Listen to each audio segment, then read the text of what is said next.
السلام عليكم ورحمة الله وبركاته. الحمد لله نحمده ونستعينه ونستغفره ونعوذ بالله من شرور أنفسنا ومن سيئات أعمالنا. من يهده الله فلا مضل له ومن يضلله فلا هادي له. أشهد أن لا إله إلا الله وحده لا شريك له وأشهد أن محمدا عبده ورسوله أما بعد. Hadirin dan hadirat yang dirahmati Allah, Alhamdulillah kita sambung kuliah kita ni walaupun kita terhenti pada bila terhenti? Minggu lepas.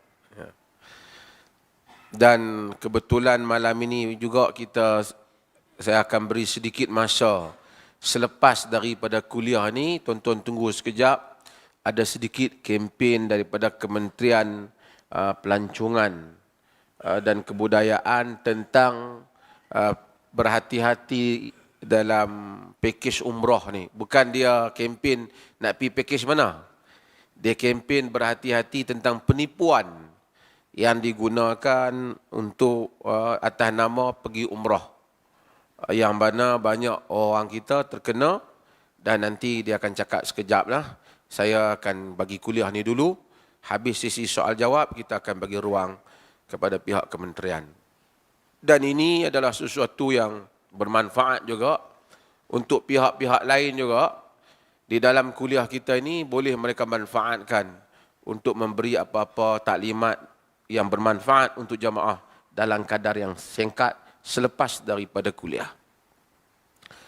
Kita baca dulu hadis yang menjadi tajuk kita pada malam ini dan kemudian insya-Allah kita pergi kepada sesi yang berikutnya. Wa 'anil Mughirah bin Syu'bah radhiyallahu an qala lin nabiy sallallahu alaihi wasallam khudhil idawata fantalaqa hatta tawara anni faqada hajatah, muttafaqun alaih. Daripada Al-Mughirah bin Syu'bah radhiyallahu an. Dan Mughirah ini telah kita terangkan tentang beliau di dalam kuliah-kuliah yang lepas. Salah seorang sahabat Nabi SAW dan salah seorang daripada ahli bai'atul ridwan. Bai'ah ridwan yang Nabi SAW ambil, yang Allah telah meredai orang-orang yang berbai'ah tahta syajarah, di bawah pokok ridwan. Mughirah ni Syu'bah Syiah tak suka dah. Dia bukan tim Ali, kata. Daripada Mughirah bin Syu'bah radhiyallahu an katanya, qala lin nabiy sallallahu alaihi wasallam, berkata kepada aku An-Nabi sallallahu alaihi wasallam, Nabi kata kat dia, khudhil idawah, ambillah al-idawah. Apa dia terjemah bahasa Melayu tu idawah? Dia terjemah apa? Idawah ni asal maksudnya bekas kulit yang mana dilisikan di dalamnya air. Bekas yang dibuat daripada kulit diisikan di dalam air. Jadi Nabi suruh Mughirah bin Syu'bah tolong ambil air kepada baginda. Fantalaqa hatta tawara anni. Kemudian Nabi pun bergerak hatta tawara anni, sehingga aku tak dapat kelihatannya lagi. Dia terjemah dalam bahasa itu apa? Tak nampak. Maksud tawara ni kita tak dapat tengok dah lah. Sehingga dia tawara anni. Faqada hajatahu, lalu baginda menunaikan hajatnya, yakni buang air. Hadis ni tujuan Al-Hafiz Al-Imam Ibn Hajar Al-Asqalani masukkan hadis ni kerana ini membahaskan adab qada'il hajah, adab tentang qada' hajat. Jadi salah satu daripada adab yang dia nak masuk ni, kalau nak buang air pergi jauh-jauh. Itu adalah zaman yang saya sebut dahulu, di mana tandas seperti hari ini tidaklah lagi dikenali. Kenal ada, tetapi tidaklah begitu meluas penggunaannya. Masih lagi wanita-wanita muhajirin dan ansar apabila nak buang air, mereka cari waktu tengah malam, mereka keluar jauh di padang pasir. Jadi macam itulah Nabi SAW pun bukan ada tempat. Jadi baginda pergi buang air jauh. Dalam hadis ni menunjukkan tak apa untuk kita suruh orang lain tolong ambil air pada kita. Tak adalah satu kesalahan orang lain tolong ambil air untuk kita cebok ataupun untuk kita basuh najis yang selepas daripada kita buang air. Kemudian yang dia nak bagi tahu juga, tujuan hadis ini dimasukkan bahawasanya biarlah satu orang itu dari segi adabnya jauh daripada mata orang. Ni pada zaman yang tak ada tempat tertutup. Hari ini ada tempat tertutup, kita tutup, orang tak nampak lah. Tahqiqul maqsad, menunaikan maksud dan tujuan. Cuma Nabi itu malu orang dah, pemalu orangnya. Orang pemalu ni, hatta Nabi, dia deal dengan orang yang pemalu ni berbeza dengan orang yang lain. Karena macam kata Al-Hafiz Al-Imam Ibn Qayyim Al-Jauziyah, cinta itu sendiri banyak jenis. Cinta pada kekasih lain, cinta kepada mak lain, cinta pada kawan lain, cinta kepada isteri lain. Kan? Kalau satu orang tu cinta ke isteri dia dengan kawan hak pergi makan kedai kopi dia sama, kacau. Kan? Dia mesti lain-lain. Jenis tu lain. Malu ni juga pun lain. Walaupun semua orang ada malu, tapi tahapnya tak sama. Sebab itu Aisyah radhiyallahu anha meriwayatkan bagaimana melihat keadaan Nabi SAW. Ketika duduk dalam rumah, Nabi duduk, Nabi baring, tersingkap, fakashafa an saqaihi au fakhizaihi, tersingkap paha dia ataupun tersingkap betisnya ataupun paha dia. Maksudnya sebab tu hadis-hadis yang seperti ini menunjukkan, menjadikan ulama khilaf bahawasanya sama ada paha itu aurat ataupun tidak. Jika confirm aurat, tentu rawi tak khilaf. Tersingkap paha ataupun betisnya. Apabila datangnya Abu Bakar Siddiq, wahwa ala hali, dia Nabi di dalam keadaan yang demikian, tersingkap pahanya ataupun tersingkap. Dia cakap dengan Abu Bakar, pak mentua Nabi, cakap dengan Nabi SAW. Kemudian datang Umar, dia duduk dalam keadaan yang demikian.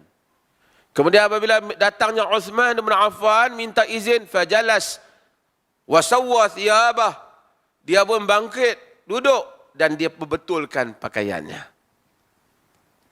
Aisyah radhiyallahu anha apabila melihat keadaan itu, dia rasa hairan. Tadi pak dia datang, Abu Bakar macam tu juga. Umar yang datang garang ni, kan, orang wataknya pun Nabi macam tu juga. Tapi datang Uthman yang lemah lembut, baik orangnya ni, yang lain pun baik juga, tapi orang Nabi perbetulkan pakaian dia, duduk elok-elok, cakap dengan Uthman. Aisyah radhiyallahu anha bertanya kepada Nabi sallallahu alaihi wasallam, kepada suaminya, kenapa hal itu? Kata Nabi, ala astahi min rajulin yastahi minhul malaikah. Tidakkah aku patut rasa malu daripada satu orang lelaki yang malaikat malu kepadanya? Bukan yang lain tu tak malu, malu juga. Tapi pemalu Uthman itu, jika sekiranya dia datang tengok Nabi tersingkap betis ataupun pahanya, mungkin dia nak cakap apa, tak jadi nak cakap. Walaupun tak salah. Jadi Nabi bangun, duduk elok-elok, Nabi cakap. Nabi urusan dengan cara yang lain, berdasarkan latar orang yang berbeza. Itu pun penting untuk kita faham.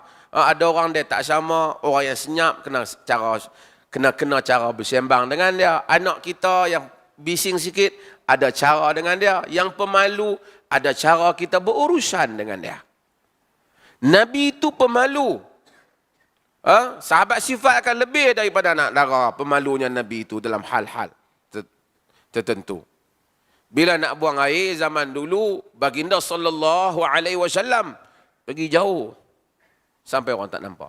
Walaupun ada orang Arab zaman tu, zaman lain pun sama, kencing kat situ je lah. Ha? Zaman sekarang tu macam tu juga saya sebut kan. Ha? Bilik air lelaki tu, kencing kat luar tu. Kan? Dia tak rasa malu. Ha? Walaupun sebenarnya taklah kata salah kalau orang tak nampak aurat dia. Ha? Sebahagian tu, macam saya kata, kencing, tempat kencing tu, bawa hak dia punya tu, pergi basuh di sinki. Kan? Ha, yang tu kira paling hebat lah. Kan? Dia kata bukan siapa boleh ambil. Tapi apa yang Nabi SAW tunjuk contoh sikap pemalu baginda SAW. Dan kita patut buat. Benda ni ambil kira lah. Sebab tu di negeri kita tak apalah. Kita pergi ke India. Di India. Saya pergi, tak tahulah, masjid-masjid di India. Tempat buang air besar dia tu, kita duduk, kepala separuh nampak. Dia cuma tak nampak tang badan dia. Sebahagian tempat dia.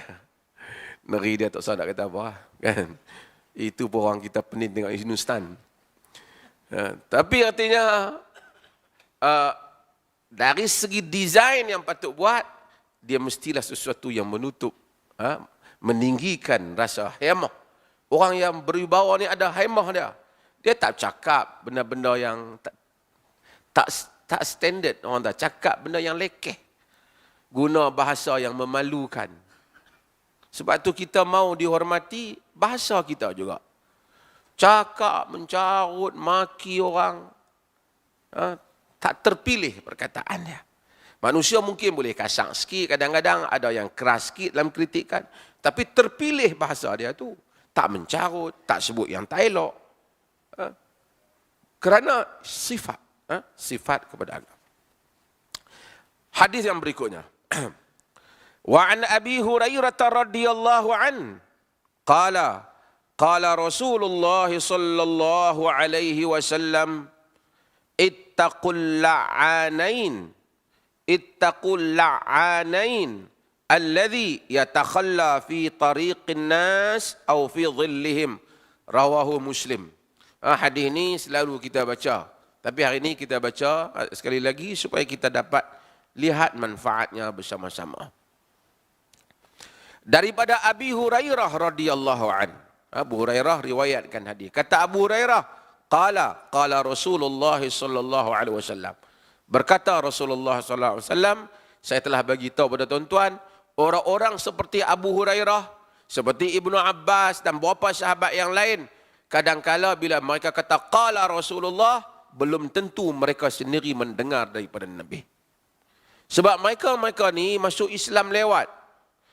Cuma mungkin mereka mendengar daripada sahabat Nabi yang lain, baca hadis tu kepada mereka. Lalu mereka kata daripada Nabi. Selain daripada sahabat, tak boleh buat benda ni. Kalau mereka buat mursal. Bila mursal, mereka skip sahabat, terus pergi kepada Nabi, menyebabkan hadis mereka itu dianggap tidak diterima. Walaupun syarat mursal tu panjang perbincangannya di kalangan para ulama. Imam Syafi'i meletakkan beberapa syaratnya. Tetapi yang pentingnya ialah sahabat kalau buat tak apa. Kalau selain daripada sahabat, dia tak boleh kata qala Rasulullah walaupun dia tabi'in, anak murid sahabat. Sebab dibimbangi. Siapa dia anak murid? Mungkin dia ambil daripada anak murid, mungkin dia ambil daripada sahabat. Mungkin dia ambil daripada selain daripada para sahabat. Tapi kalau sahabat Nabi, walaupun kita tak tahu Abu Hurairah ambil daripada siapa, confirm mesti dia ambil di kalangan sahabat. Dia panggil marasilus sahabah. Marasilus sahabah. Ini dalam salah satu yang selalu saya sebut di dalam pengajaran hadis.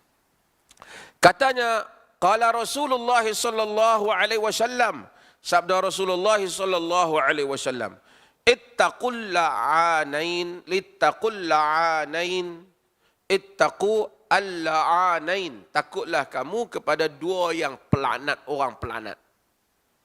Asalnya ittaqul la'inain. Tapi dia mubalagh la'anain, orang yang laknat betul-betul. Dua jenis orang yang pelaknat. Satu ialah alladhi yatakhalla fi tariqin nas, Iaitu, siapa dia? Dia laknat kepada orang yang buang air pada jalan manusia. Jalan orang duk lalu lalang ni, buang air. Zaman dulu, kadang-kadang jalan kuda, jalan unta, jalan orang pijak, jalan apa, dia pergi buang air. Satu. Terutama jalan orang jalan lah, jalan kaki.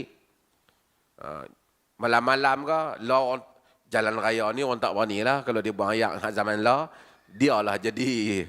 Kan? Zaman dulu. Kalau zaman sekarang ni, lorong orang, kita buang air. Tak kira lah air apa pun, yang penting kita buang kotoran. Yang kedua, au fi dhillihim, ataupun di bawah tempat teduh mereka. Hadis ni diriwayatkan oleh Imam Muslim. Hadis ni kita nak hurai bagi tuan-tuan faham banyak benda sikit. Yang pertama, dalam hadis ni Nabi kata takutlah kepada dua orang yang melaknat. Bimbang kita buat benda ni, kita kena laknat. Nabi tak marah kepada orang yang laknat tu. Nabi marah kepada orang yang buat sehingga kena laknat. Faham? Jadi para ulama bahas, boleh tak kita laknat orang yang buang kotoran, buang air besar, buang air kecil di jalan orang ataupun buang air kecil dan air besar di pokok-pokok teduh orang, dia buang. Boleh tak kita laknat dia? Pada zahir hadis ni nampak boleh lah. Untuk kita kata laknat kepada orang yang buang. Siapa yang pergi buang air kotor, siapa yang buang air besar di bawah pokok ni, laknat, Allah laknat dia. Boleh tak? Boleh. Cuma sebahagian para ulama mereka kata, kalau kita nampak orang tu buang, jangan laknat atas nama dia. Kerana agama tak apa suka laknat atas individu. Laknat jenis. Kata, semoga Allah melaknat orang yang telah buang air di tempat orang. Misalnya orang jalan-jalan kaki, kita jalan-jalan kaki, terpijak najis orang. Tempat lorong jalan. Zaman lah, orang Melayu tak ada lah kot kan. Pijak. Kita tengok-tengok, Allah najis manusia. Allah laknatlah dia ni. Boleh tu benda? Berdasarkan hadis ni, para ulama syurah, sebahagian yang menyatakan boleh. Kerana Nabi kata, takutlah kepadamu kepada dua yang melaknat.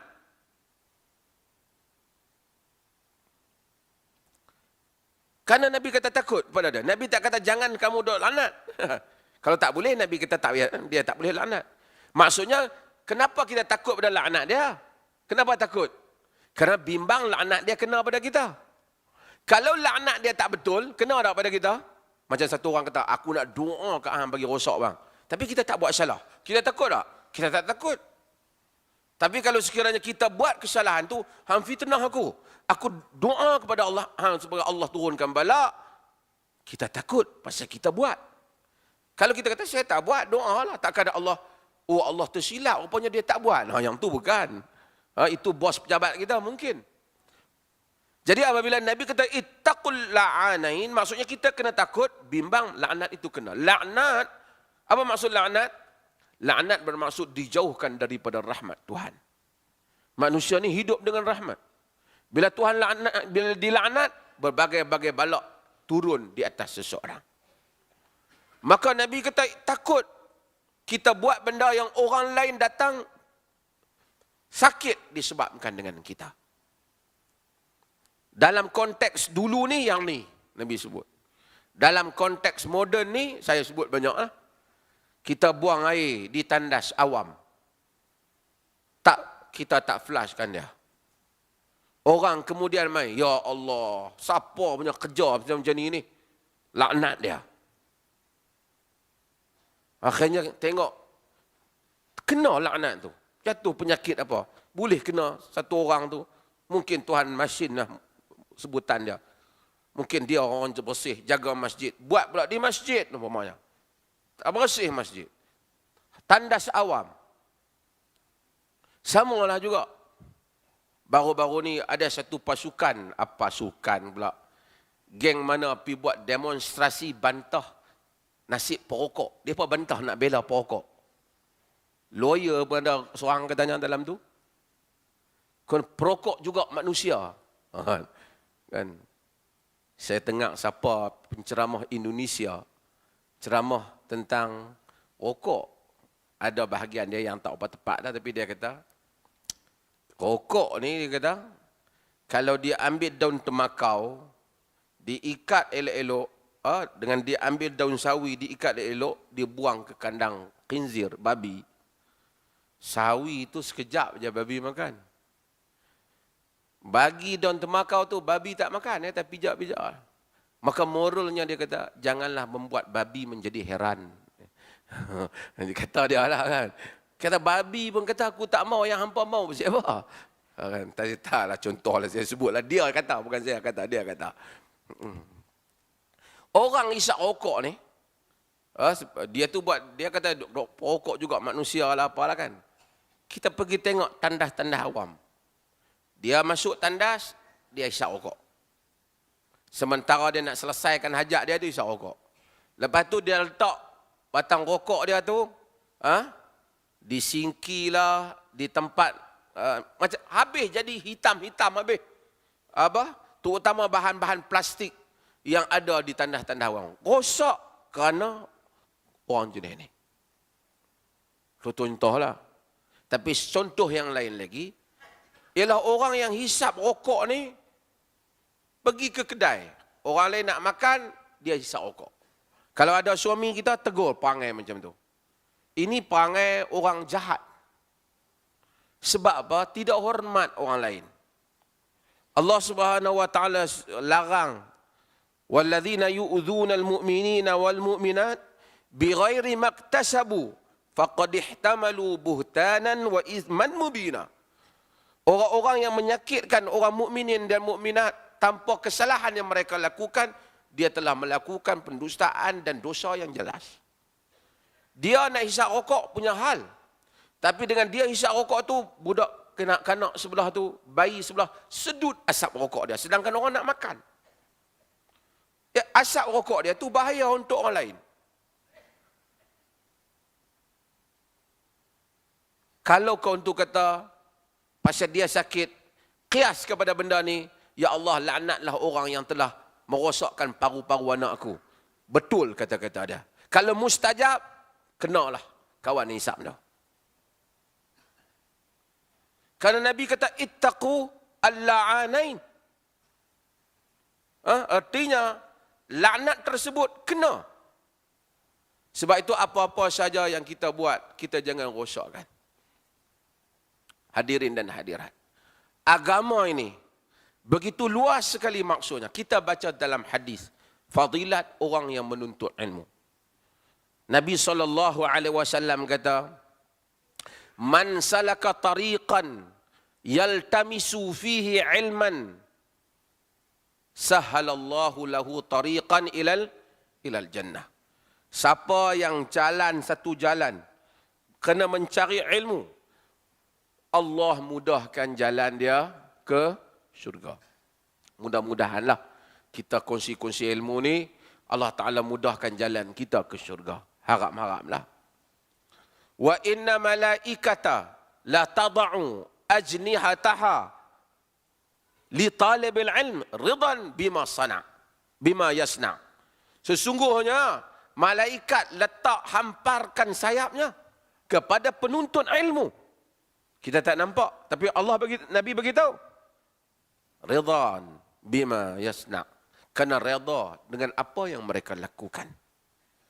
Yang ini menuntut ilmu, malaikat hamparkan sayapnya. Kemudian kata Nabi, wa inna alima la yastaghfiru lahu man fis samawati wal ard.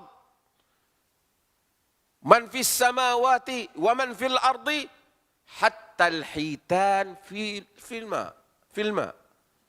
Sesungguhnya orang alim beristighfar, minta ampun untuknya. Siapa saja yang di langit dan di bumi. Mudah-mudahan Allah bagi kita jadi orang alim. Malaikat di langit, segala makhluk Tuhan dan makhluk Tuhan di bumi juga memohon keampunan. Sehinggalah ikan yang ada di dalam air. Ikan ada di dalam air minta keampunan juga untuk orang alim, ahli ilmu. Tapi kita kena tahu, ikan zaman sekarang nak hidup dalam air pun, nak bernapas pun payah. Sebab apa? Ni plastik ni yang digunakan meninggikan kepekatan air laut, mencemarkan alam, musnah. Haiwan, ikan di dalam laut susah hidup. Dan dijangka dalam beberapa puluh tahun lagi, banyak haiwan yang mati akibat daripada plastik yang kita buang ke laut. Itu yang saya komplain Kuala Perlis tu. Makan di atas, plastik buang ke bawah. Macam mana ikan nak istighfar kalau manusia asyik menyakiti dia? Macam mana ikan nak beristighfar kepada orang alim jika orang alim tak menyeru, tak menyebut tentang hak mereka untuk hidup? Maka orang alim dalam agama mesti juga sebut tentang bagaimana menjaga environment, menjaga alam sekitar. Ia part of religion, part and parcel of our Islamic teaching, oleh agama, pengajaran Islam kita. Sebab itu, orang Islam, Muslim yang baik, dia tak buang plastik sampai sumbat habis, longkang-longkang, panjir habis. Muslim yang baik, tak tebang pokok sampai musnah. Sebab tu dalam hadis Nabi kata, man qata'a sidratan sawwaballahu ra'sahu finnar. Siapa yang potong pokok bidara, Allah celup kepala dia dalam neraka. Kata para ulama, sebab pokok bidara itu rendang sampai zaman itu di tempat itu. Orang datang berteduh, mari orang tebang. Jadi tak ada orang nak berteduh, mari-mari siapa pula buang pokok ni. Boleh duduk elok-elok. Allah celuk kepala dia dalam neraka. Tapi kalau tebang pokok sampai banjir habis, mati orang macam mana? Ini agama. Agama bukan sekadar ambil wuduk di bilik air, kemudian mari salat tanpa mengetahui. Jika tanpa alam yang bersih, air yang bersih pun tak ada untuk mengambil wuduk. Zahara al-fasadu fil barri wal bahr bima kasabat aydin nas. Binasalah di lautan dan di daratan apa yang dilakukan oleh tangan-tangan manusia. Sebab itu ini penting. Seruan kita kepada Islam yang bersifat syumul itu, bukan syumul menegakkan negara. Negakkan negara benar, tapi negara yang ditegakkan bukan soal nak pukul orang yang minum arak dan berzina saja, tapi agama itu merangkumi menjaga keseluruhannya, termasuk alam sekitar. Sebab tu Nabi SAW kata, orang yang buang air di tempat orang yang teduh, tempat teduh orang, laknat. Orang nak guna-guna longkang tersumbat. Kadang-kadang orang perempuan pun sama juga. Lah tak ada lah kan. Dia punya tuala dia tu, tuala wanita dia tu, dia bubuh dalam dalam tandas tu. Jadi sumbatlah habis tangki-tangki masjid lah apa, tak boleh kerana seorang tu. Kadang-kadang orang perempuan dia bawa anak kecil dia. Anak kecil dia buang najis apa dalam pampers, dia tinggal je di situ. Ni pun masjid. Sebab tu saya nak sebutlah di sini tentang masjid-masjid di negeri Perlis ni. Masjid Alwi pun nak jaga juga lah. Saya pula tu mengurusi. Payah. Kita yang gunakan. Bagi orang rasa, Masya Allah, mengaji bidak kitab taharah ni daripada tahun lepas tak habis-habis lagi. Tapi kita tak bersih. Berapa masjid saya pergi tengok tak bersih. Tok imam dia, tok syiak dia, tak tahulah buat apa, saya pun tak tahu. Jabatan mufti tu kita keluar tu, Islam membenci sikap pengotor. Suruh pelekat merata. Yang tu pun dia selit celah dinding dia, terbalik kita tengok. Tandas duduk macam tu juga. Kita bercakap, jangan hina Islam. Kita marah orang hina kita. Kita marah orang hina ajaran Islam. Tapi kita sendiri buat dengan satu pendekatan dan cara yang menyebabkan orang hina kita. Sebab itu perlu masjid masuk bersih. Jadi tak usah, janganlah kita setengah orang dia masuk. Mana Tok Siak masjid kotak. Dia kata, kawasan dia, hak dia duduk tu, hang tolonglah bersih sama. Dapat pahala, dia kata, pahala aku banyak dah, nak pergi kotak Siak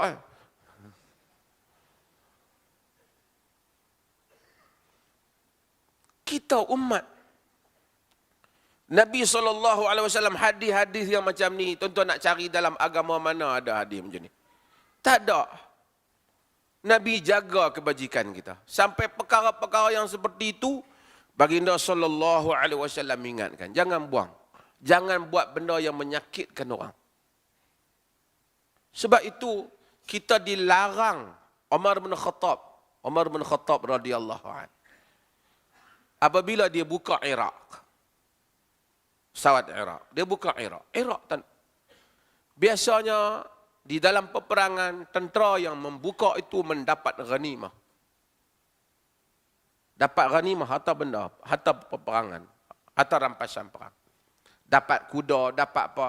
Dapat juga tanah-tanah yang dibuka, yang diberi kepada al-fatihin, orang-orang yang buka. Maksudnya kalau tentera tu 1,000 orang, 20,000 orang, dapatlah kot kalau tanah tu besar, seorang setengah hektar ke, seorang setengah relung ke, dapat. Itu hak mereka, mereka boleh dapat tuntut.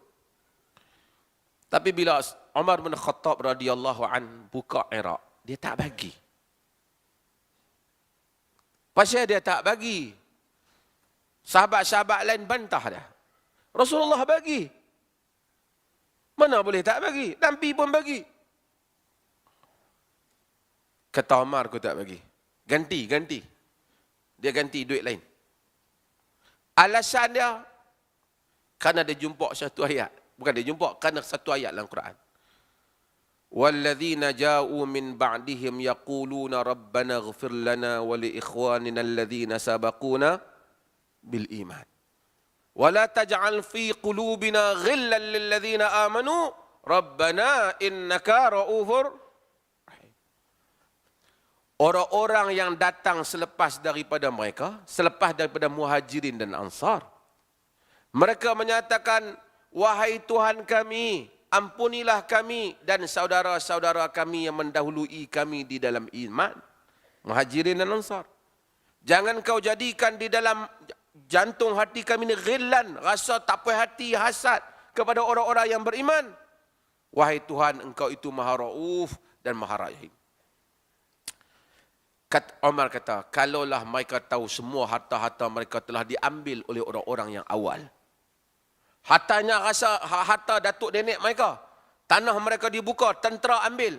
Bagaimana mereka selepas itu, mereka Islam nak berdoa kepada orang dahulu. Sedangkan mereka tahu orang dahululah yang telah rampas tanah mereka.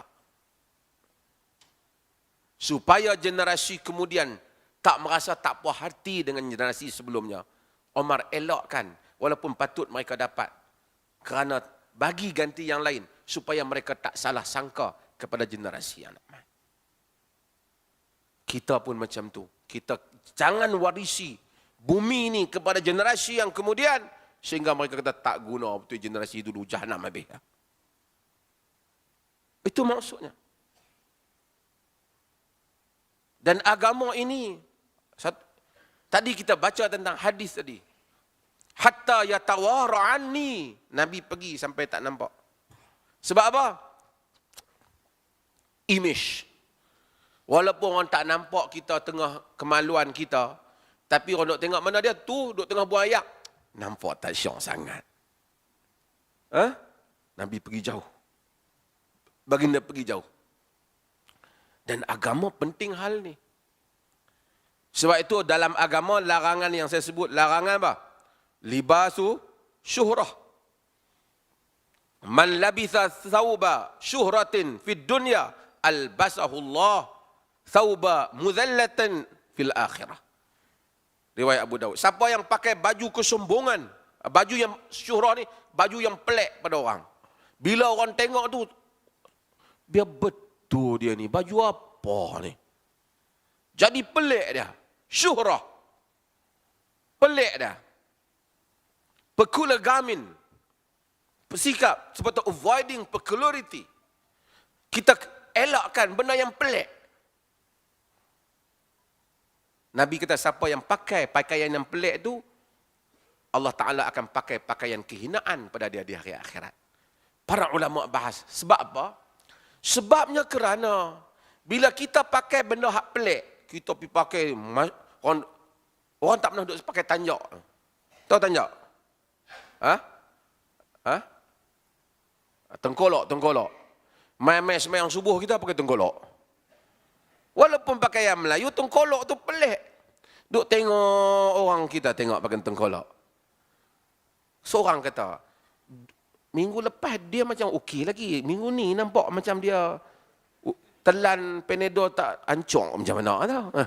Kan? Pepak ubat tak ancung macam tu kan. Jadi kita invite, kita menggalakkan orang bersalah sangka, orang menjadi berdosa disebabkan kita. Duk jadi tajuk lah kita tu pasal dengan perangai tu. Maka oleh kerana kita jadi sebab orang berdosa, Allah Ta'ala hukum kita. Walaupun kau tu tak patut buat. Macam tu juga hal-hal yang lain. Sebab tu Nabi SAW mengajar adab, mengajar kesopanan. Semoga kita memahami hal-hal yang seperti ini. Ini makna kepada agama. Wallahu ta'ala alam. Saya buka pada soal jawab kerana kita ada sesi satu lagi. So, saya nak jawab dulu soalan-soalan yang berkaitan.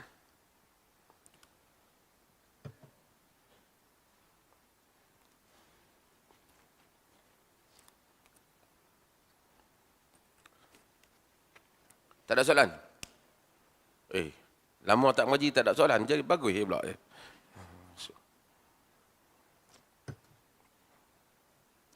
Lagi? Ada ke?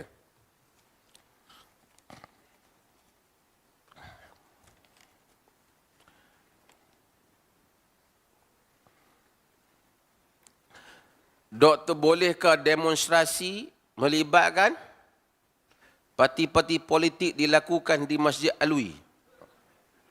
Apakah ada kebenaran demonstrasi berkenaan Aisyad besok ni selepas solat Jumaat? Nak suruh jawab ke ni?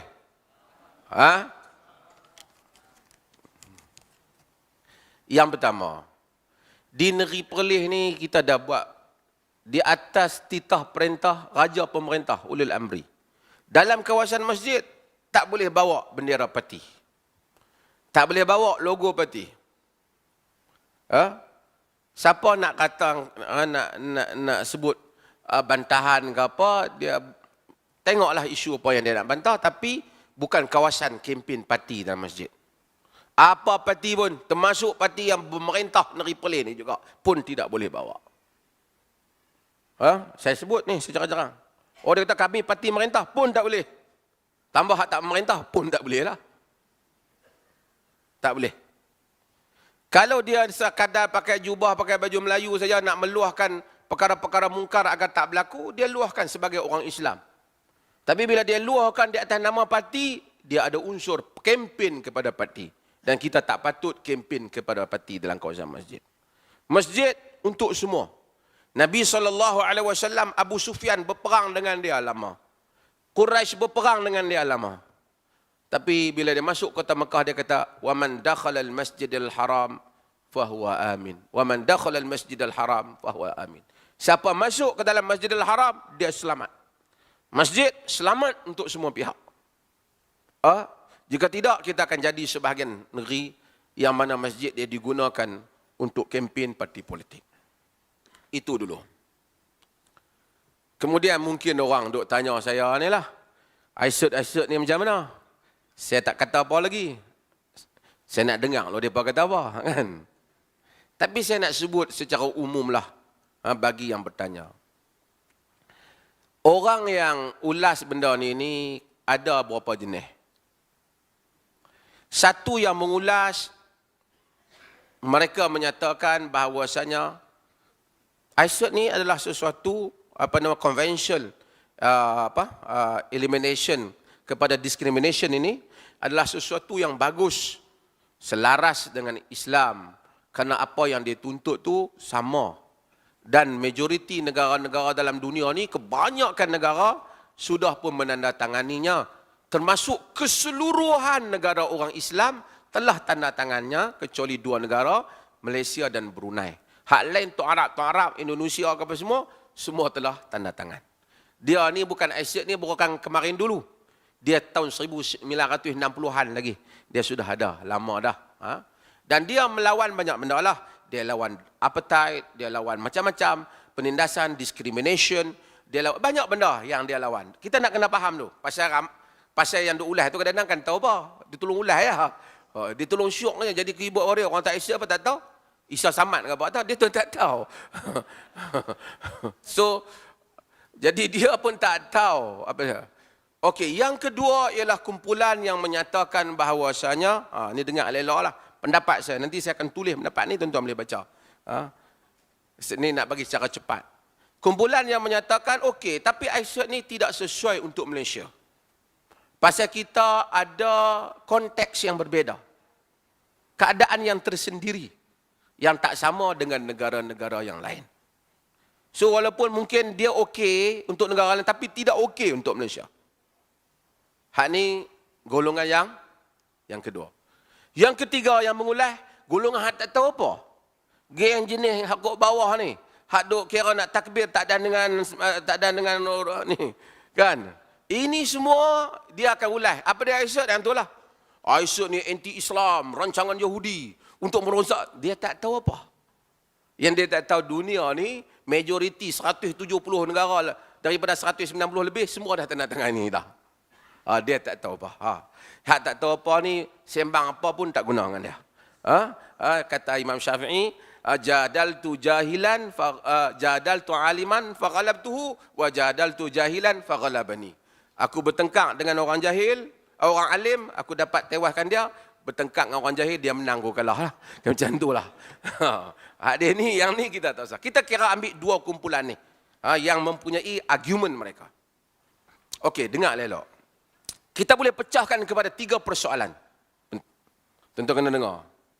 Persoalan yang pertama ialah, sejauh mana ICED ini selaras dengan ajaran Islam. Itu dulu. Dia punya semangat dia. Detail dia tu tak apa. Dia punya tujuan dia tu. Dia punya tujuan dia, dalam dunia ni kita tak boleh discriminate, tak boleh ada diskriminasi kepada mana, kerana orang tu bangsa lain kita nak tindas dia. Kerana dia kulit lain tak boleh tindas. Dia ni lah yang menentang apa yang dibuat oleh apartheid dulu Afrika Selatan. Ingat tak? Kulit putih tindas kulit hitam. Nazi sebelum tu lagi lah. Nazi apabila dia panjang bangsa Aryan lebih tinggi daripada Yahudi, dan semua bentuk penindasan apa saja. Kerana kau bangsa ni kau tak dapat pendidikan ni. Kerana kau bangsa ni kau tak dapat. Manusia ini sama. So dia nak eliminate, pinggirkan semua bentuk menindas orang kerana latar kaum, latar kepercayaan, latar agama, dan dia menentang apa-apa saja ucapan yang menghasut manusia bergaduh kerana kaum dan menganggap itu sebagai jenayah. Itu dia punya idea. Sebahagian tu bukan tahu apa tu. Itu dia punya idea. Okey. Idea dia ni sesuai tak dengan Islam? Sesuai tak dengan Islam? Sebelum tu masuk waktu dah. Suruh dia azan dulu. Kita ambil pesanan penajar. Okey, kita tahu nak tadi. Okey, persoalan yang pertama kita kena tanya. Dia selaras tak dengan Islam? Persoalan yang kedua kita tanya. Apakah realiti sebenarnya di dunia ni? ICED ni lah lama dah ada. Dunia ni macam mana berjalan? Yang ketiga, perkara yang mesti kita tanya. Apakah sebenarnya realiti di Malaysia kita? Okey, saya nak ringkaskan, tuan-tuan kena faham. Supaya jangan dengar separuh. Sekejap lagi pergi ambil ilmu tak habis. Dari segi semangat ICED itu sendiri, untuk mengelakkan diskriminasi kerana latar belakang perbezaan racial discrimination, nak mengelakkan perbezaan disebabkan kerana latar kaum ni, diskriminasi ini adalah sesuatu yang tak bertentangan dengan Islam, bahkan sesuatu yang betul. Dari sudut itu, semangat tu tak apa. Kerana Allah kata, ya ayuhan nas, inna khalaqnakum min dzakarin wa untha wa ja'alnakum syu'uban wa qabaila lita'arafu inna akramakum 'indallahi atqakum. Wahai manusia, kami jadikan kamu lelaki dan perempuan, kami ciptakan kamu daripada berkaum-kaum dan berkabilah-kabilah supaya kamu kenal mengenali yang mulia di sisi kamu, di kalangan kamu, di sisi Allah yang paling bertakwa. Nabi kata, la fadla li arabiyyin ala ajamiyyin wala ajamiyyin ala arabiyyin wala ahmarin ala aswadin wala aswadin ala ahmar. Nabi kata tidak ada kelebihan orang Arab di atas orang bukan Arab, yang bukan Arab atas orang Arab, yang merah di atas hitam, yang hitam di atas yang merah. Yang beza illa bi taqwa, melainkan taqwa. Kullukum min Adam, semua kamu daripada Adam, kata Nabi. Sebab tu hal ini tak bertentangan dengan Islam. Dan hal ini orang Islam sangat jelas. Tak ada ayat pun orang Islam tahu. Orang Islam sebenarnya tidak memerlukan ayat untuk faham hal ini. Sebab itu masyarakat Islam tak buat penindasan yang begitu. Siapa yang menindas? Hitler. Hitler bukan Muslim. Kemuliaan bangsa Aryan mengatasi bangsa lain. Hitler bukan Muslim. Siapa yang menindas? Israel. Sekali kita akan sebut. Negara-negara. Semua dalam sejarah yang buat ni, Islam tak ajar benda ni. Sebab tu orang Islam realitinya, bukan Islam boleh pun. Orang Cina, bukan Melayu, boleh hidup di dalam kampung Melayu. Berniaga, kaya pun orang Melayu panggil dia toke lagi. Tak dipandang hina kerana masalah perkauman. Golongan yang paling patut takut benda ni ialah golongan yang mana agama mereka mengajar ajaran kasta. Siapa yang kata ada macam tu, dia perasalah, jangan tuduh saya kata mana-mana. Yang mengajar manusia berbeza, kasta bawah, kasta atas. Kasta bawah tak boleh bercakap pun tak boleh, kasta atas makan sekali apatah lagi. Ajaran dan seperti ini memang sangat memerlukan ayat ni. Muslim, kalau ayat tak ajak dia pun, dia tahu. 1400 tahun yang lepas, sebelum bangsa-bangsa bersatu membuat convention ini, Muslim telah mengisytiharkan la fadla li arabiyyin ala ajamiyyin wala ajamiyyin ala arabi wala ahmarin ala aswadin wala aswadin ala ahmar. Tak ada kelebihan Arab di atas bukan Arab. Padahal Nabi Arab. Nabi tak kata ni bangsa Arab, bangsa aku. Orang kemudian yang main kemudian Arab tinggi sikit. Nabi kata tak ada. Kita Arab masuk kampung pun, oh Arab. Yang lebih ialah takwa. Tidak yang bukan Arab atas Arab, tidak yang hitam atas putih, tidak yang hitam atas yang merah atas hitam, tidak yang hitam atas merah. Tak ada. Islam very clear. Nabi yang sebut sebelum Martin Luther King, Dr. Martin Luther King Jr. Sebelum Dr. Martin Luther King sebut dalam pidatonya di Amerika, my dream, I have my dream. Sebelum dia sebut itu lagi, orang Islam, Nabi Islam telah sebut hal ini. I have a dream that one day, dia kata satu hari nanti, orang kulit hitam akan boleh duduk dengan orang kulit putih, orang the former son of slave boleh duduk dengan tuan dia. Ini dream dia. Islam sudah ada. Kalau prinsipnya sama, boleh tak orang Islam pergi buat satu perjanjian yang orang bukan Islam jadi kepala dalam tu. Tapi perjuangan dia untuk hak dan keadilan. Anti diskriminasi. Secara umumnya boleh. Kalau kita kata haram, negara Arab semua masuk anu. Kita tak kata haram, kita kata boleh dulu. Boleh masuk. Sebab Nabi SAW dalam riwayat Al-Imam Al-Baihaqi dan bagai-bagai riwayat yang disahihkan oleh bagai ulama termasuk Ibn Mulaqin, menyebut bahawasanya Nabi menyatakan, laqad syahidtu hilfan fi dari Abdullah bin Juda'an law du'itu bihi fil Islam la ajabt. Aku telah menyaksikan satu perjanjian semasa Nabi belum lagi menjadi Rasul. Di zaman Nabi tak terima wahyu lagi, Nabi tengok satu perjanjian di rumah Abdullah bin Juda'an. Orang-orang Quraisy semuanya bersatu, pemimpin-pemimpin Quraisy bersatu untuk menegakkan keadilan, menentang orang-orang yang menindas orang yang lemah. Pasal ada orang lemah ni bila tuntut hutang tak ada dia kena tindas, Quraisy setuju kita buat perjanjian, kita bela orang yang lemah. Nabi kata, kalau aku dah jadi Rasul ni, diseru kepada perjanjian yang Quraisy kepala tu, aku pergi. Sebab apa? Prinsipnya sama. Walaupun mereka jahiliah. Faham tak? Okey, itu dulu. Kita kena agree, dari segi semangat dia, dari segi maksud dia, taklah lari daripada ajaran Islam. Perincian belum lagi. Kita bincang lagi. Bahagian kedua.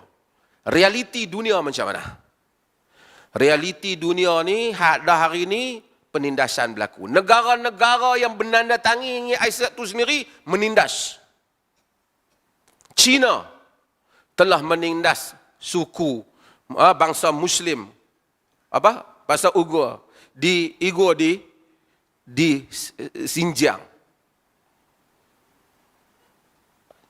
Negara China. India, yang mana ada orang hak di Malaysia ni kuat sangat sokong Modi ni, dengar elok-elok. India telah menindas orang Islam di negara dia, terutama di bawah pemerintahan Modi sekarang. Israel tindas bangsa Arab, Yahudi dia, tindas bangsa Arab. Banyaklah bangsa-bangsa di dunia ni yang telah tindas orang. Kebanyakan yang ditindas itu minoriti Islam, Muslim. Dan dunia tak bangkit sangat untuk mempertahankan mereka. Bahkan kadang-kadang bila mereka membela hak mereka, tak bunyi pun ayat yang bunyi menentang pengganas. Rakyat yang ditindas itu pula yang menjadi pengganas. Dan itu adalah realiti yang berlaku pada dunia ini. Di samping isinya okey, realitinya berlaku berbeza. Itu satu hal. Hal yang ketiga, di negara kita. Negara kita ada tak penindasan? Nak tanya. Mungkin sedikit sebanyak ada benda yang orang tak puas hati, tetapi kita kena cerita realiti negara. Di dalam perjanjian, dalam convention itu, tuan baca ke convention ni? Ya? Kau nak sertai demonstrasi besok ya? Dalam convention tu, dia sebut ada benda yang boleh berbeza. Antaranya tentulah layanan kepada rakyat dengan bukan rakyat tak sama. Bukan rakyat dia tak dapat lah hak-hak tertentu. Dia rakyat negeri lain. Dia satu rakyat negeri lain, mai ke Malaysia, tuntut sama dengan rakyat Malaysia. Hak nak mengundi, hak apa, tak dapat lah. Dia tak boleh kata, ini diskriminasi. Tak. Pasal awak tidak mencapai satu benda yang penting, iaitu kerakyatan. Rakyat dulu. Okey. Bila kita tahu ini, perbezaan ini tak, kalau kerana dasar rakyat, bukan rakyat, tak apa. Bukan kerana penindasan kaum, tapi rakyat dan bukan rakyat. Di Malaysia, di tanah Melayu, tuan-tuan kena tahu. Pada tahun masa kemerdekaan, 980,000 orang-orang bukan warga negara sini, yang terdiri daripada kaum-kaum yang lain secara terang, China dan India, telah diberikan kerakyatan percuma oleh tuan negara ini. Dapat. Tanpa perlu menumpahkan setitis darah pun. Kita kena beza. Orang black, kulit hitam, di US dan UK, mereka ditindas. Sehinggalah Abraham Lincoln bangkit. Sehinggalah di UK juga, William Wilberforce bangkit untuk membela hak mereka di dalam parlimen. Dua kebangkitan ni, padahal kenapa mereka ditindas kulit hitam? Bukan mereka nak pergi ke Amerika. Mereka dibawa mereka dirantai, diheret, dibawa dengan kapal daripada negara mereka, dijadikan hamba abdi di ladang-ladang kopi, di ladang-ladang di UK dan di US, dan ladang tebu dan seumpamanya. Mereka kena kejar. Mereka tak mau. Kemudian mereka ditindas pula sebab mereka kulit hitam. Sangat tak patutlah. Kamu orang yang bawa mereka datang, kemudian kamu tak puas hati mereka duduk di situ. Tapi orang Melayu tidak membawa kaum lain datang ke negara dia. British yang bawa.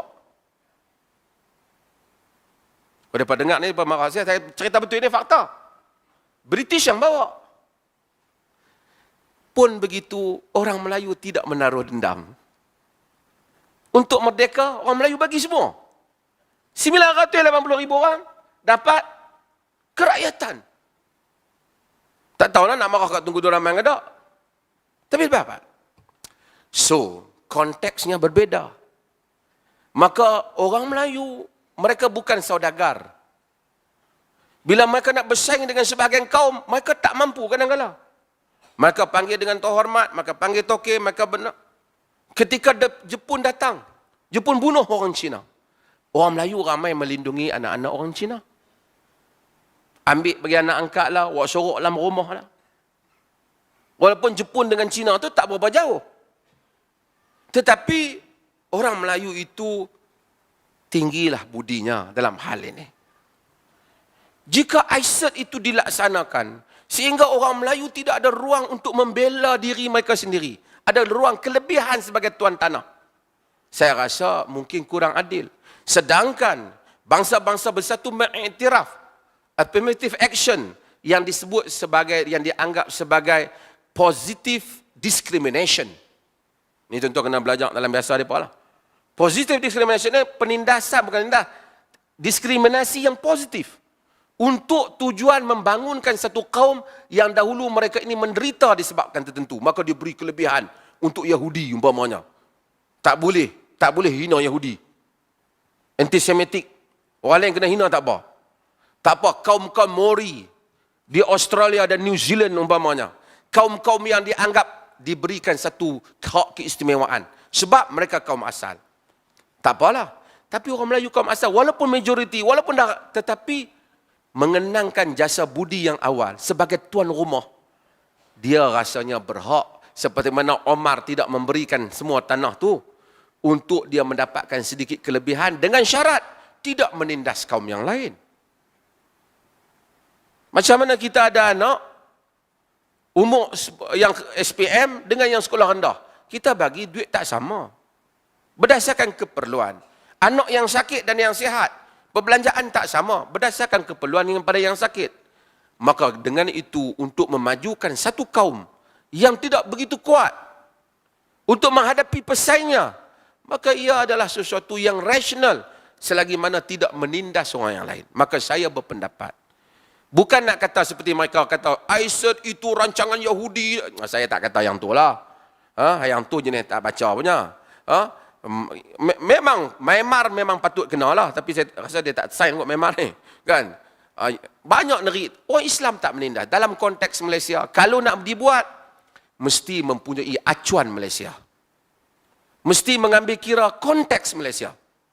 Mesti mengambil kira latar kita, supaya kita bimbang. Di dalam negara ini tak bergaduh kaum, melainkan peristiwa 13 Mei yang mempunyai latarnya yang tersendiri, sebab-sebab yang tersendiri. Selain daripada itu sangat damai. Dibimbangi.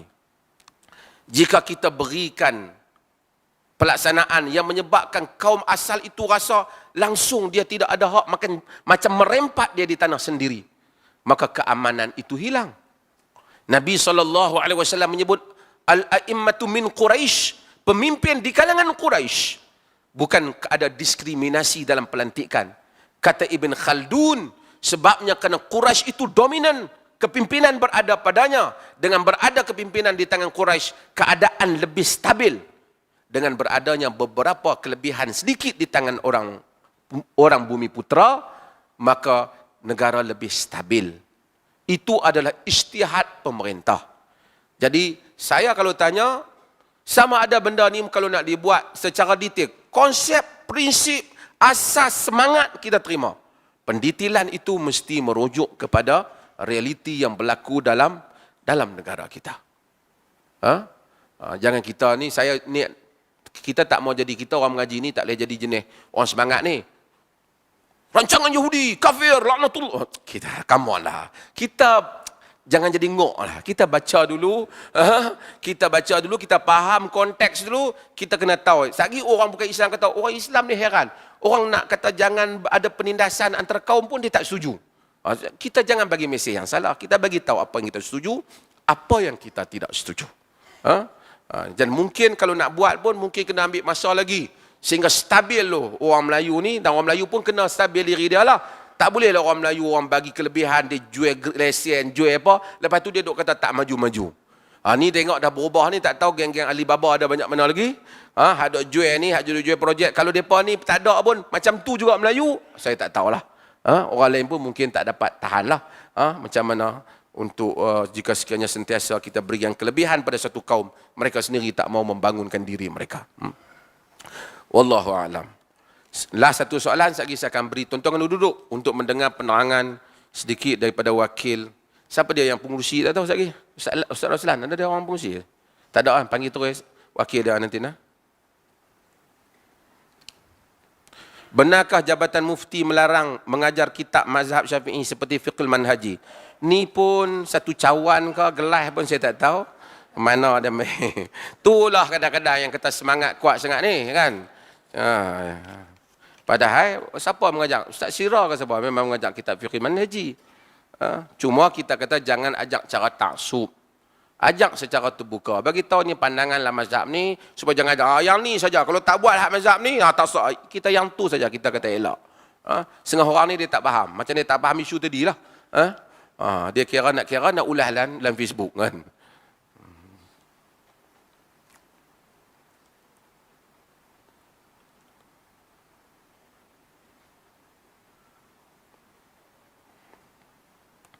Tok saya suruh saya tanya mufti. Tu bukan kemas. Dia confuse. Ada kawan kata banyak tahun dah tok solat tak sah sebab semayang atas kursi. Waktu rokok sambil duduk atas kursi, kena duduk baru rokok. Tuan-tuan, nak kata orang semayang tak sah bertahun-tahun ni, di atas kawan tu pun menganggap semasa itu sah, kita kira sah. Kemudian apabila dia duduk atas kerusi, adakah dia kena turun? Ini berlaku khilaf pendapat di kalangan para ulama. Jika dia tak boleh lipat kaki dia semua, dia tak turun lah. Jika dia mampu untuk sujud, turun dia sujud. Jika seorang duduk mayang atas kerusi, sedangkan dia mampu untuk turun sujud, wajib dia turun sujud. Jika dia mampu rokok, hendaklah dia rokok. Jika dia tak tahu sebelum ini, dia kata, Tuhan afallahu amma salaf. Tuhan ampun apa yang lepas. Hatta kalau kita silap hal-hal tertentu. Sebab tu Nabi SAW, apabila ada orang semayang, salah qiblat. Dia anggap itu qiblat yang betul, rupanya salah. Dia tak ulang dah. Nabi kata, laqad asabta sunnah. Kau dah betul di sisi sunnah. Tak payah, cukuplah masa tu. Itu kadar pengetahuan dia. Yang masalah dia tak mau mengaji. Lepas tu orang habang pun, aku kira yang mudah lah. Tak boleh lah macam tu. Kira yang mana, selain mudah itu bagus. Islam suka yang mudah, tapi mudah yang kena dengan ilmu pengetahuan. Wallahu ta'ala alam. Tuan-tuan tunggu Ustaz. Mana dia wakil Kementerian Pelancongan ni? Saya pun tak dapat detail. Tak tahu siapa ada wakil ya. Untuk bagi cakap Ustaz. Saya nak cakap ringkas begini sebelum dia cakap. Cerita ni lah. Sebelum dia goreng, saya goreng dulu. Saya tak tahulah apa yang mereka nak cerita, tapi saya rasa macam ni lah cerita dah. Saya duduk sibuk, saya bawa balik. Tipu ni, macam-macam orang boleh tipu. Ada orang tipu pasal macam-macam zaman ni. Tapi yang paling sedih, bila tipu atas nama agama. Tipu pi umrah ni macam-macam lah. Sebab, orang ni tak ada pi umrah, berniaga biasa pun kadang-kadang dia tipu. Pasal malam pun dia tipu. Kita tengok ikan penuh dalam bekas tu. Dalam bekas apa? Dalam pinggan tu. Tuang-tuang tengok-tengok. 5 ekor nampak tadi macam penuh pinggan. Rupanya dia bagi terbalik pinggan tu. Supaya mata kita kecoh. Kan? Sebab Nabi SAW apabila pergi ke pasar dan tengok orang berniaga. Dan orang berniaga tu dia tengok. Nabi tengok. Nabi masukkan tangan di dalam makanan. Bawah tu basah. Nabi kata, ma hadha ya sahibat ta'am. Apa ni wahai tuan punya makanan? Dia kata, asabat sama, hujan kena. Afala ja'altahu fawqa ta'am liyarahu nas? Kenapa kamu tak letak di atas supaya orang nampak? Kan? Man ghasyana falaysa minna. Siapa yang menipu kami, dia bukan di kalangan umat kami. Itu berniaga. Kalau pi umrah pun tipu. Tapi orang berniaga, tipu umrah ni tipu bergaya. Kita dah pergi sana, dia abang, tuan-tuan, masjid lebih kurang 100 meter. Hotel 100 meter dengan masjid. Pi semua kita pun syok. Pi dekat 1 kilometer. Dia kata itu, kata satu, itu ujian Allah. Biasalah dia uji tetamu-tetamu dia. Tang dia juga, dia pandai. Kan? Itu ujian Allah, dia kata. Kan? Kita kena sabar sebagai tetamu dia. Dia yang untung. Dia tibai duit. Dia package hak mahal, dia bagi hak murah kat kita. Ini adalah penipu atas guna nama agama. Dan biasanya hak pandai sebut ni ustaz-ustaz juga ni. Hak buat package yang macam ni. Sampai sana kita pun nak komplain kawan kita. Aku tak puas hati. Biar pilih kita main tempat elok ni, Sabang je lah. Ini penipu. Orang tahu takkan nak menipu di Mekah. Abu Jahal duduk situ juga dulu ni. Abu Lahab duduk situ juga.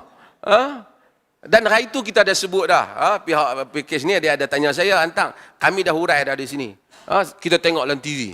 Orang Singapura dah tanya saya. Pergi sana package umrah bawa, pi minum air kencing unta. Pilah minum. Dia kata sunnah minum air kencing unta.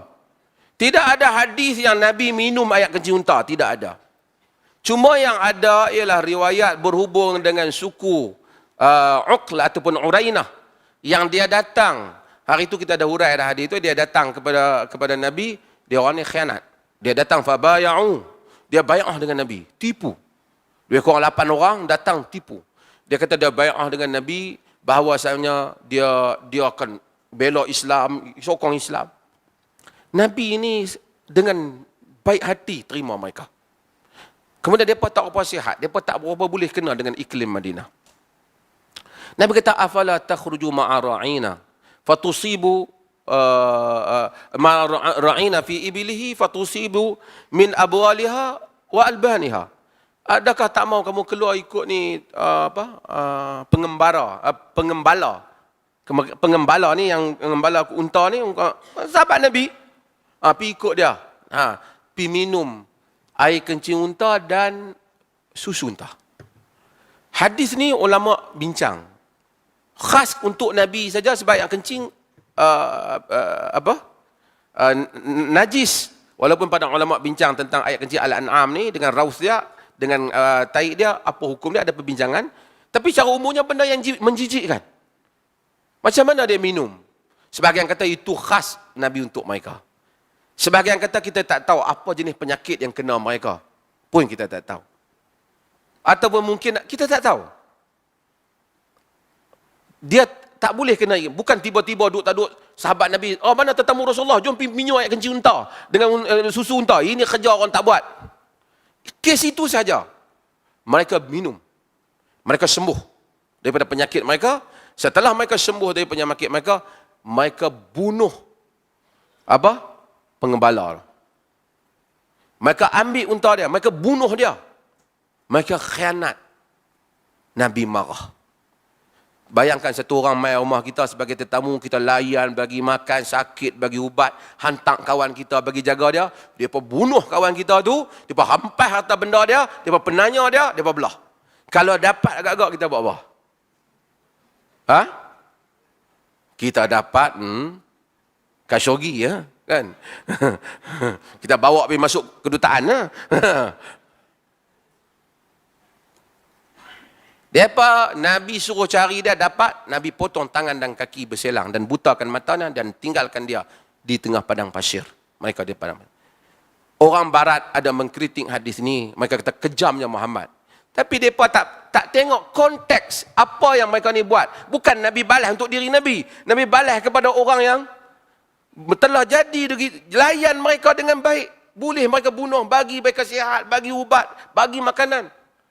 Datang penipu pula. Kononnya nak masuk Islam. Mereka ni, cuma mereka ni minum kencing dan susu unta. Yang kita yang tak tipu ni, tak payahlah pergi minum kencing dan susu tu. Ini luar daripada konteksnya. Penyakit apa pun kita tak tahu. Dan selepas pada tu tak ada lah orang lain yang Nabi suruh minum. Barangkali Nabi memang nak padan dengan muka dia pun boleh jadi. Kan? Tapi mari kita pergi Mekah. Ada orang, jom package ni dapat minum kencing unta. Nak buat apa? Pergi minum kencing unta. Kerana Nabi, sunnah Nabi. Ini pun satu hal. Sunnah-sunnah ni. Nak semua orang Melayu ni, ubat sunnah ni, rosakan. Makanan sunnah lah, minuman sunnah. Yang Nabi tak pernah buat.